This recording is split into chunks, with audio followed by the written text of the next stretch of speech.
Shafi Parambil മാജിക്കിലൂടെ Kannur corporation ഇത്തവണയും നിലനിർത്താൻ കഴിയുമെന്ന ശുഭാപ്തി വിശ്വാസമാണ് കോൺഗ്രസിനുള്ളത്. പയ്യാമ്പലം ബീച്ചിന്റെ തിരയിലെ അലകടൽ പോലെ ആഞ്ഞടിക്കുകയാണ് ഇടതുമുന്നണിയുടെ മനസ്സ്. കാരണം ഇടതുമുന്നണിയുടെ തട്ടകമെന്ന് അവർ പറയുന്ന, പ്രത്യേകിച്ച് CPM-ന്റെ പൊന്നാപരം കോട്ടയെന്ന് വിശേഷിപ്പിക്കുന്ന കണ്ണൂർ കോർപ്പറേഷൻ പിടിച്ചെടുക്കണമെന്ന ആഗ്രഹം തന്നെയാണ് CPM നേതൃത്വത്തിനുള്ളത്. പേരിനെങ്കിലും ചില വാർഡുകളിൽ ത്രികോണ മത്സരം നടത്താനുള്ള ശേഷി BJP-ക്കുമുണ്ട്. ആര് ജയിക്കും കണ്ണൂരിലെന്ന് കണ്ടറിയണമെങ്കിൽ ഡിസംബർ 13 വരെ കാത്തിരിക്കണം. പക്ഷേ കണ്ണൂരിന്റെ മനസ്സ് ചിന്തിക്കുന്നത് എന്താണ്? കണ്ണൂർ കോർപ്പറേഷൻ ആർക്കനുകൂലമായി വിധി എഴുതും? പരിശോധിക്കാം നമുക്ക്. ചേച്ചി, എങ്ങനെയാണ് കണ്ണൂരിലെ ഏറ്റവും അവസാനത്തെ ഒരു ട്രെൻഡ്? തെരഞ്ഞെടുപ്പിന്റെ പ്രചരണം അതിന്റെ അവസാന ലാപ്പിൽ, അതായത് ആദ്യഘട്ട പ്രചരണം അവസാന ലാപ്പിൽ എത്തുമ്പോൾ എങ്ങനെ കണ്ണൂരിനെ വിലയിരുത്താൻ സാധിക്കും? കണ്ണൂരിനെ നോക്കുകയാണെങ്കിൽ 2015 കണ്ണൂർ കോർപ്പറേഷൻ രൂപീകൃതമായപ്പോഴും LDF-ഉം UDF-ഉം ഒരു തുല്യ നിരക്കിലായിരുന്നു. അതിൽ നിന്ന് ഒരാൾ വിമതനാകുമ്പോഴായിരുന്നു ഭരണം ആരാണെന്ന് തീരുമാനിച്ചത്. ഇപ്പൊ കഴിഞ്ഞ 2020-ലും അതേ അവസ്ഥയാണ് ഉണ്ടായത്. അങ്ങനെ നോക്കുമ്പോൾ കണ്ണൂരിൽ UDF-ഉം LDF-ഉം തുല്യ ശക്തരാണെന്ന് തന്നെ പറയാം. പക്ഷെ അതിൽ ഇപ്പോഴത്തെ ഒരു ട്രെൻഡ് നോക്കുമ്പോൾ നമ്മൾ പല വാർത്തകളിലും കണ്ടത്, കണ്ണൂരിൽ പലയിടങ്ങളിലും എതിരാളി ഇല്ലാതെ LDF വിജയിച്ചു എന്ന ഒരു വാർത്ത കാണുന്നുണ്ടായിരുന്നു. എങ്ങനെയാണ് ഈ എതിരാളി ഇല്ലാതെ ഒരു പാർട്ടിക്ക് വിജയിക്കാനാകുന്നത്? അവിടെ എന്താ ആരും മത്സരിക്കാൻ തയ്യാറല്ലാത്തതാണോ? പക്ഷെ അവിടെ പലയിടങ്ങളിലും UDF സ്ഥാനാർത്ഥികൾക്ക് മത്സരിക്കാനാവാത്ത ഒരു സാഹചര്യമാണ് ഉള്ളത് എന്നാണ് കേൾക്കുന്നത്. അതായത് നമ്മൾ വാർത്തകളിൽ കണ്ടു, രണ്ടുപേരുടെ വാർത്ത നമ്മൾ കണ്ടായിരുന്നു. അവർ പോയി ഭരണാധികാരിയുടെ മുന്നിൽ നിന്ന് സൈൻ ചെയ്ത് കൊടുത്തിട്ട് പോലും അത് കള്ളയൊപ്പാണ് എന്ന് അവിടുത്തെ LDF-കാർ വളരെ രൂക്ഷമായ ഭാഷയിൽ തന്നെ അവരവിടെ നിന്ന് പിന്മാറി പോവുകയാണ്. മറ്റൊരു UDF സ്ഥാനാർത്ഥിയാണെങ്കിൽ അവര് നാമനിർദ്ദേശ പത്രിക സമർപ്പിച്ചതിന് ശേഷം അവർക്ക് അത് പിൻവലിക്കേണ്ടി വന്നു. അതിന്റെ കാരണം എന്താണെന്ന് ചോദിക്കുമ്പോൾ അവർ വളരെ ഭീതിയോടുകൂടി, പക്ഷെ എന്നാൽ ഒരു പുഞ്ചിരിക്കുന്ന മുഖത്തോടുകൂടി മാധ്യമങ്ങളോട് പറയുകയാണ്, വീട്ടിൽ നിന്നൊക്കെ കുറച്ച് എതിർപ്പ് വന്നു. എന്തുകൊണ്ടായിരിക്കും വീട്ടിൽ നിന്ന് എതിർപ്പ് വന്നത്? അത് LDF-കാരുടെ, അതായത് LDF എന്നല്ല അവിടെ പറയേണ്ടത്, CPM-ന്റെ ഒരു ഗുണ്ടായിസം അവർ അവിടെ വ്യാപകമായി ഉണ്ട് എന്നാണ് മനസ്സിലാക്കാവുന്നതാണ്. ഇത്തവണ തലശ്ശേരിയിൽ മത്സരിക്കുന്ന ലസിത പാലക്കൽ BJP സ്ഥാനാർത്ഥിയാണ്. അപ്പോ അവർ ഇതിനു മുൻപേ അവിടെ മത്സരിച്ചപ്പോൾ അവർക്ക് വീട് വിട്ടു പോകേണ്ട ഒരു സാഹചര്യം ഉണ്ടായിട്ടുണ്ട്. അവിടുത്തെ CPM-കാർ അവരെ വീട് കയറി ആക്രമിക്കുകയും അവർ ക്രൂരമായ രീതിയിലുള്ള ആക്രമണം നേരിട്ടിട്ടുണ്ടായിരുന്നു. അതുകൊണ്ട് അവർക്ക് ആ വീട് വിട്ട് രാഖി രാമാനം ഒളിച്ചു പോവേണ്ട അവസ്ഥ വരെ അവർക്ക് ഉണ്ടായിട്ടുണ്ട്. അപ്പൊ ഇപ്പൊ അവർ വീണ്ടും രണ്ടാമത് മത്സരത്തിന് ഇറങ്ങുകയാണ്. അവർക്ക് അറിയില്ല ഇനി അവർക്ക് എന്തൊക്കെ നേരിടേണ്ടി വരുമെന്ന്. പക്ഷെ അന്നത്തെ കാലത്തെ പോലെയല്ല, BJP കുറച്ചുകൂടെ ശക്തമായ ഒരു സാഹചര്യത്തിൽ അവർ കുറച്ചുകൂടെ ധീരതയോടെ ഇലക്ഷൻ നേരിടുന്നുണ്ട്. പക്ഷെ ഇപ്പോഴും അവിടെ UDF-ഉം LDF-ഉം ഒരു തുല്യ നിലയിലാണ് കഴിഞ്ഞ തവണയെല്ലാം ആയിരുന്നതെങ്കിലും ഇപ്പോൾ എങ്ങനെയാണ് ഈ LDF-ന്റെ, അതായത് CPM-ന്റെ ഗുണ്ടായുസത്തിൽ എങ്ങനെ മറ്റുള്ള എതിർ സ്ഥാനാർത്ഥികൾക്ക് മത്സരിക്കാനാകുന്നത്, അവർക്ക് പ്രചരണത്തിന് ഇറങ്ങാൻ കഴിയുമോ എന്നത് നമുക്ക് കാത്തിരുന്ന് തന്നെ കാണേണ്ട ഒരു കാര്യമാണ്. ചേച്ചി, അങ്ങനെ പറയുമ്പോൾ ഒരു സീറ്റിന്റെ വ്യത്യാസം മാത്രമാണ് ഉള്ളത്. അതും എന്താണ്, ജയിക്കുന്ന സമയത്ത് രണ്ടുപേർക്കും ഒരുപോലെ ആകുകയും വിമതനായി നിന്ന ആള് UDF-നെ സപ്പോർട്ട് ചെയ്യുകയും ചെയ്തതുകൊണ്ടാണ് കണ്ണൂർ കോർപ്പറേഷനിൽ UDF-ന് ഭരണം ലഭിച്ചത്.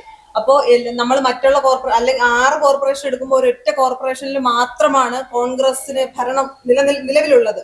അപ്പൊ ആ സാഹചര്യം നമ്മൾ പരിശോധിക്കുമ്പോൾ കോൺഗ്രസിന് അത്ര എളുപ്പമല്ല. എന്താണ് കണ്ണൂർ എന്ന് പറയുമ്പോൾ ചേച്ചി പറഞ്ഞതുപോലെ നമുക്ക് കണ്ണൂർ എന്ന് കേൾക്കുമ്പോൾ തന്നെ കമ്മ്യൂണിസ്റ്റ് കോട്ട. അല്ല, ഞാൻ അതിലൊരു കാര്യം ചോദിച്ചിട്ടുണ്ട്. ഇപ്പൊ ഈ എതിരില്ലാതെ തെരഞ്ഞെടുക്കപ്പെട്ടു എന്ന് പറയുന്നിടത്ത് യഥാർത്ഥത്തിൽ മത്സരം നടക്കാനുള്ള ഒരു സാഹചര്യം അവിടെ ഉണ്ടാവുകയാണെങ്കിൽ ഇത് മാറില്ലേ? ഈ തുല്യത എന്നുള്ളത് മാറി അവിടെ ഇപ്പൊ ആരാണ് ജയിക്കുന്നതിനെ അടിസ്ഥാനപ്പെടുത്തിയായിരിക്കും റിസൾട്ടുകൾ വരുന്നത്. ആരെ അധികാരത്തിലേറ്റണം എന്നുള്ളത് മത്സരം നടന്നാൽ മാത്രമല്ല അത് നമുക്ക് വിലയിരുത്താൻ കഴിയും. പക്ഷേ കണ്ണൂർ കോർപ്പറേഷനകത്ത് കണ്ണൂർ ജില്ലയിലെ പല പ്രദേശങ്ങളിലും ഇത്തരത്തിൽ എതിരാളികളില്ലാതെ CPM ജയിക്കുന്നുണ്ട്, യാഥാർത്ഥ്യമാണ്. മലപ്പട്ടം പഞ്ചായത്ത് പോലെ. പക്ഷേ കണ്ണൂർ കോർപ്പറേഷനിലെ പ്രബലമായ പാർട്ടി ഇന്ത്യൻ നാഷണൽ കോൺഗ്രസ് ആണ്. മുസ്ലിം ലീഗിന് സ്വാധീനമുണ്ട്. അവിടെ CPM-നേക്കാൾ ശക്തമാണ് കോൺഗ്രസിന്റെ സംഘടനാ സംവിധാനം. അതുകൊണ്ട് തന്നെയാണ് കണ്ണൂർ ജില്ലയിൽ മറ്റേത് സ്ഥലത്തേക്കാളും കോൺഗ്രസിന് കൃത്യമായി പ്രചരണം നടത്താനും കൃത്യമായി സ്ഥാനാർത്ഥികളെ നിർണ്ണയിക്കാൻ കഴിയുന്ന സാഹചര്യം കണ്ണൂർ കോർപ്പറേഷനിലുള്ളത്. ഒരു സംശയം, ഇപ്പൊ വടകരയിൽ ഷാഫി പറമ്പിൽ MP ആയിരിക്കുന്നു. ആ ഒരു ഇമ്പാക്ട് ഇപ്പോൾ കണ്ണൂർ കോർപ്പറേഷനെ ഏതെങ്കിലും രീതിയിൽ സ്വാധീനിക്കും? തീർച്ചയായും. കണ്ണൂർ ജില്ലയുടെയും കാസർഗോഡിന്റെയും വയനാട്, കോഴിക്കോട് ജില്ലകളുടെ ചുമതല ഷാഫി പറമ്പിലിനാണ് ഉള്ളത്. ഷാഫി മാജിക് ഇത്തവണ കണ്ണൂരിൽ പ്രതിഫലിക്കുമെന്ന ശുഭാപ്തി വിശ്വാസമാണ് കോൺഗ്രസിനുള്ളത്. നേരത്തെ സൗവർണിക പറഞ്ഞതുപോലെ ഈ PK രാഗേഷ് എന്ന് പറയുന്ന കോൺഗ്രസ് വിമതന്റെ പിന്തുണയോടുകൂടിയാണ് 2015 ഈ കണ്ണൂർ കോർപ്പറേഷൻ രൂപീകരിച്ചതിന് ശേഷം നടന്ന ആദ്യ തെരഞ്ഞെടുപ്പിൽ CPM ഭരണം പിടിച്ചത്. പിന്നീട് PK രാഗേഷ് കോൺഗ്രസിനോടൊപ്പം ചേരുകയും കഴിഞ്ഞ തവണ കോൺഗ്രസിന് ഭരണം പിടിക്കാൻ കഴിയുകയും ചെയ്തു. തുടർന്ന് പി കെ രാഗേഷ് വീണ്ടും വിമതനായി ഇപ്പോൾ സ്ഥാനാർത്ഥിയായി മത്സരിക്കുന്നുണ്ട്, കോൺഗ്രസിനെതിരെ മത്സരിക്കുന്നുണ്ട്. പക്ഷേ കണ്ണൂർ കോർപ്പറേഷനകത്ത് ഇതൊന്നും കോൺഗ്രസിനെ ബാധിക്കാൻ പോകുന്നില്ല. കണ്ണൂർ ജില്ലയിലെ മലപ്പട്ടം പോലെയോ ആന്തൂർ പോലെയോ പാനൂര് പോലെയുള്ള പ്രദേശമല്ല കണ്ണൂർ കോർപ്പറേഷൻ. നഗരമേഖലകളിൽ കോൺഗ്രസിന് കൃത്യമായ സ്വാധീനമുണ്ട്. കെ സുധാകരന്റെ തട്ടകമാണ് കണ്ണൂര്. അതുകൊണ്ട് തന്നെ കണ്ണൂർ ടൗണിൽ CPM-ന്റെ കൊലപാതക രാഷ്ട്രീയത്തെ ചെറുത്തുനിന്ന്, അല്ലെങ്കിൽ CPM-ന്റെ അക്രമ രാഷ്ട്രീയത്തെ ചെറുത്തുനിന്ന പ്രദേശമാണ് കോൺഗ്രസിന്റെ. അതായത് കെ സുധാകരൻ DCC പ്രസിഡന്റ് ആയിരുന്ന സമയത്തും N രാമകൃഷ്ണൻ DCC പ്രസിഡന്റ് ആയ സമയത്തും CPM-ന്റെ അക്രമ രാഷ്ട്രീയത്തെ അതേ രൂപത്തിൽ പ്രതിരോധിച്ച ഒരു പ്രദേശമാണ് കണ്ണൂർ ടൗൺ. അതുകൊണ്ട് തന്നെ കണ്ണൂർ ടൗൺ എന്നും കോൺഗ്രസിന്റെ ഒരു ശക്തി കേന്ദ്രമാണ്. അവിടേക്ക് കടന്നു കയറാൻ യാതൊരു കാരണവശാലും ഇത്തവണയും CPM-ന് കഴിയില്ല എന്നാണ് കോൺഗ്രസ് പറയുന്നത്.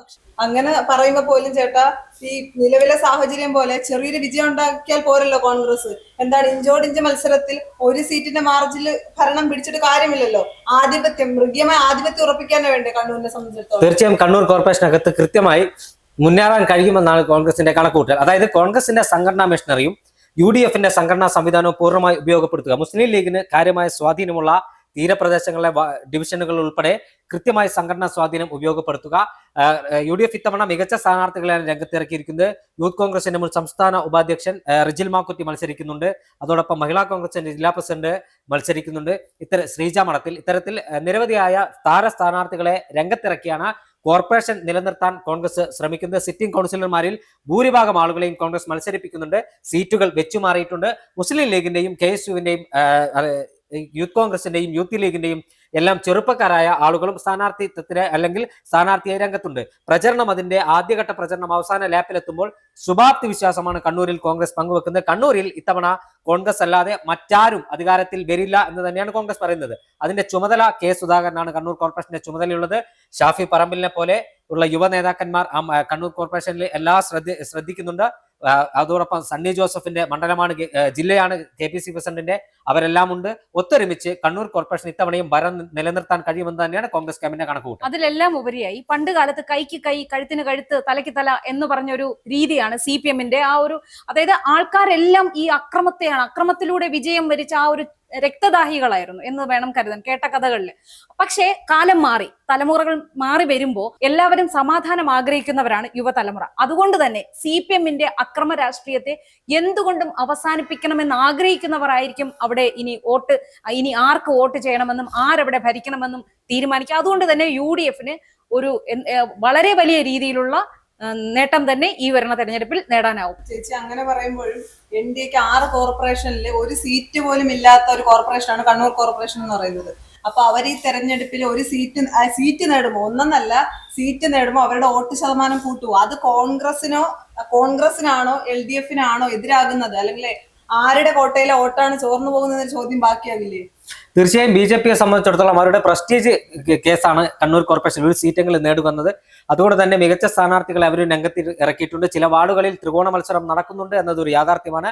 പക്ഷേ നേരിയ മുൻതൂക്കമല്ല, മികച്ച ഒരു പോരാട്ടം നടക്കുന്നുണ്ടെങ്കിലും മൃഗീയമായ ഒരു ആധിപത്യത്തോടു കൂടി ചേച്ചി പറഞ്ഞതുപോലെ കോൺഗ്രസ് കണ്ണൂർ കോർപ്പറേഷനിൽ അധികാരം നിലനിർത്തുമെന്ന കാര്യത്തിൽ തർക്കമില്ല. കാരണം കെ സുധാകരനെ പോലെ, സണ്ണി ജോസഫിനെ പോലെ, ഷാഫി പറമ്പിലിനെ പോലെ യുവ നേതാക്കന്മാരും പരിചയസമ്പന്നരും ഒരുമിച്ച് കണ്ണൂർ കോർപ്പറേഷൻ നിലനിർത്താനുള്ള പ്രചരണ പ്രവർത്തനങ്ങളുമായി മുന്നോട്ട് പോവുകയാണ്. ജനങ്ങളുടെ മനസ്സിന്റെ അകത്തളങ്ങളിൽ അവരുടെ സമ്മതിദാനാവകാശം കോൺഗ്രസിന് അനുകൂലമായി രേഖപ്പെടുത്തും. കണ്ണൂരിൽ അക്രമ രാഷ്ട്രീയത്തിനും കൊലപാതക രാഷ്ട്രീയത്തിനും അതോടൊപ്പം തന്നെ BJP-യുടെ വർഗീയ രാഷ്ട്രീയത്തിനും എതിരായി വിധിയെഴുത്തുണ്ടാകും. കണ്ണൂരിൽ BJP-യും മാത്രമല്ല യുവാക്കളുടെ മസ്തിഷ്കത്തിനകത്തേക്ക് വർഗീയതയുടെ വിത്ത് പാകുന്ന SDPI-യും ചില വാർഡുകളിൽ സ്വാധീനമുണ്ട്. അവരും മത്സരിക്കുന്ന ഇത്തരം തീവ്രവാദ ശക്തികളെയെല്ലാം കണ്ണൂരിലെ ജനത ചെറുത്തു തോൽപ്പിക്കും. കോൺഗ്രസ് കണ്ണൂർ കോർപ്പറേഷൻ ഇത്തവണയും നിലനിർത്തുമെന്ന കാര്യത്തിൽ ഒരു തർക്കവുമില്ല.